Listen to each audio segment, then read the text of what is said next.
So we have Paul Soar, Professor of Automotive Technology at FSCJ, our gracious host today, to talk a little bit about training for the future. Paul? All right. Good morning, everybody. So this is my domain here. So I spend my days walking up and down these hallways here. So if you want to take a look across the hall, you'll see my labs that are across the hall, and that's where we teach today's technicians. Most of what we do is related to automotive. So as I look at all these really cool slides that we have up here and all these different technologies, it makes my mind just kind of go forward with, wow, we got a lot to teach. So some really interesting things. So I want to just talk a little bit about EV technician development. And so with electric vehicles, you know, a lot of times there's anxiety that goes along with these things. So let me ask you this: how many of you are driving an EV right now? So you know, a good portion of you are driving them, and you know, we hear, you know, all kinds of stories. You know, why don't people buy more of them? And you know, of course, you know, the cost of it. And then we hear, you know, that the range anxiety and those things, you know, in some cases could be real, and prevent somebody from buying. But one of the things we hear is, well, you know, how about the repair of this thing? I mean, you know, you hear the horror stories. It's going to cost me $20,000 to replace an EV battery. You know, things like that. Well, you know, what we think we're doing here at FSCJ is creating that next level technician. So I'm going to talk a little bit about that. And first, I'm just going to kind of tell you a little bit about our program. Our core program is a 2-year degree program in automotive service management, and that's a technician program. Okay, so we're teaching the same things that have been taught for decades. You know, everything from that car, I usually say bumper to bumper, but we teach everything in between. We have, in the last several years, we have expanded what we do, and we are doing things related to advanced driver assistance systems, which if you have a car that is self-driving in any way, is able to maintain a gap or automatically stop itself, those kind of options on today's cars are what we call ADAS, or advanced driver assistance systems. And so we have technician training courses in that. And we are also creating now, and it is in the draft right now, but we're creating now the next program, which will be an EV technician program. So I want to talk a little bit about that, and we've got a different perspective on this. So there are a lot of ways we can look at this. If you go to the dealerships are there and responsible to handle a warranty on those vehicles, and they do a very good job at training their technicians for their product level, and that's exactly what those customers expect. But one of the problems is that for Jacksonville, and I would suspect this is like this for most of the cities in Florida and throughout the nation, is that we can't just train in Ford, or we can't just train in Chevrolet, or just in Tesla, because what happens is there's not a large dealer density for that level of training. I mean, you're only talking about a handful of stores in any given city that would be Ford or General Motors or any of those others. So we want to look at EV training more broad-based.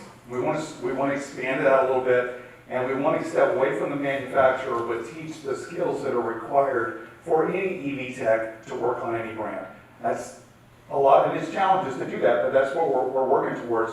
The other thing is that you know, we have a lot of fleet services out there. You know, like Centro, or with JTA or JEA, or so many fleet services. And once those vehicles get out of warranty, you're going to have technicians to fix those. So we want to make sure that we're handling all that. And what we realize is that the trend, and this depends on the car, but the trend is not just to replace the battery. Well, let's help maintain the battery and then repair the battery if it's repairable, to repair the battery and put it back in service. Rather than a customer buying a, you know, $5, $10, $15, $20,000 battery, well, let's take the battery and let's repair it and put it back in a car and let it be used. And so I've got more to say about that, but that is the trend we're seeing right now. And you start looking at, well, what would you train for EV repair? Well, I gave you a short list here. I mean, this is, you know, if you're just talking about the battery itself, well, the battery checks as far as maintenance goes, to see what that life expectancy is, to see what we can do to maintain that battery. There is actual cell and module replacement.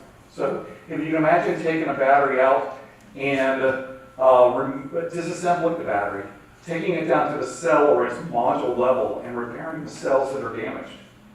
and then putting this thing back together. That's what that would entail. And so this requires specialized equipment. It requires specialized technicians that are good at math, things like that, and we can do this. Now, I would say this, not all batteries are repairable. Some of them are very much module replacement. Some of them may not even be at that level. So we're kind of seeing in the industry right now that some batteries are able to be rebuilt and replaced, and some batteries are not. And so as time goes on, we'll see how that happens. But we're hoping that rather than just replacing the battery and getting rid of it, how about this? How about we repair it and put it back in the car? So that's where that cell module replacement. Battery reconditioning is along that same route, that sometimes you just need to be able to balance the cells that are in it and get it back onto its feet. Obviously full battery replacement, and then I don't know if everybody realizes, but the batteries themselves have a lot of cooling systems in them in itself. We're used to having a water pump or a radiator in your car. Well, the electric vehicle has its own cooling system, and so in some cases those cooling systems are used within that battery. So we've got to do some additional things there. Those are some of the types of EV repairs. That doesn't include electric motors. That doesn't include inverters and things like that that would have to be replaced as well. But those things will happen.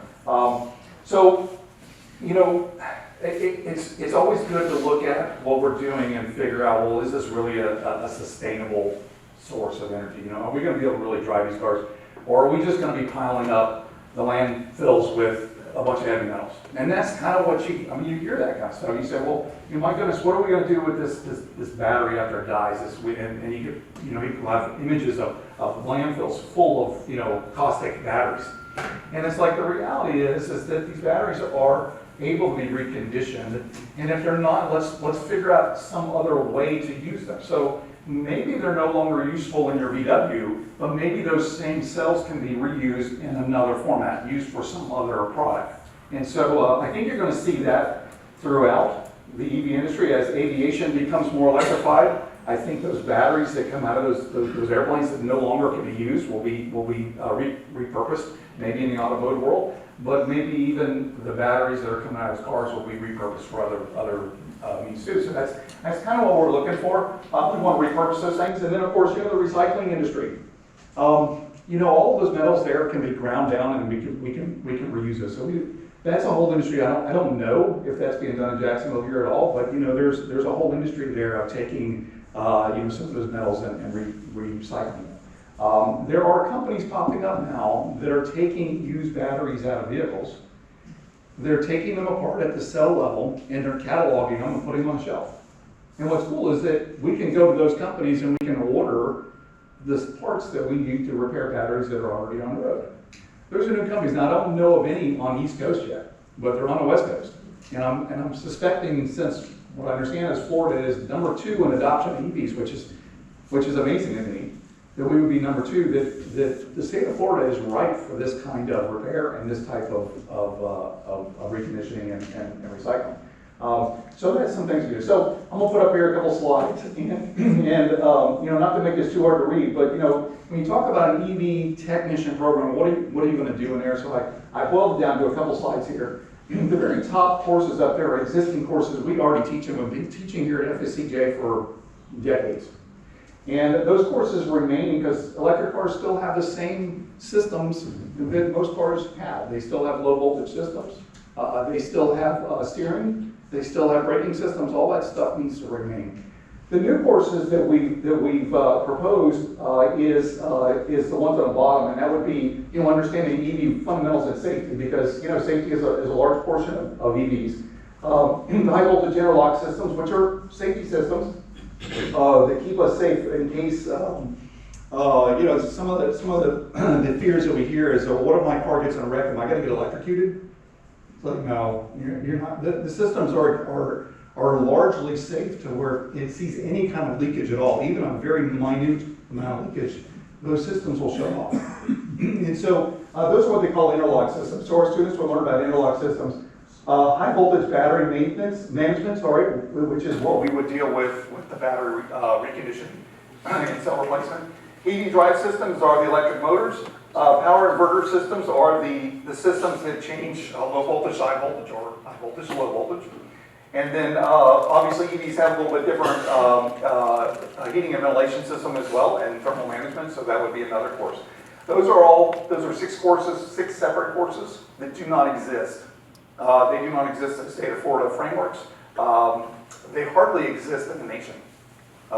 So we're working right now to develop those courses, to get them passed through the state system, to begin offering those courses. And I think it's instrumental if we're going to work towards an EV vehicles, we're going to have to work towards an EV technician. New technician skills are going to be required. And then of course, all 2-year degree programs, which is what this would be, require a certain amount of gen eds. And you guys all love, I'm sure, when you've learned in college, you love English 1101. You love college algebra, things like that, but all those courses are still exist, and we still offer them, and so we will have those as part of our EV technician program, and it will ultimately be 60 credit hours in an associate science degree. So that's where we're heading. And you might say, well, hey, how do you know what to teach in these classes? This technology is like come on like very quickly to us. And it's like, how do you know what to teach? Well, the fortunate thing is there are grants out there that have already worked on this. There are grants that are funded through the National Science Foundation. They've already created, and this stuff was created out in Oregon through a grant that was called NevTex.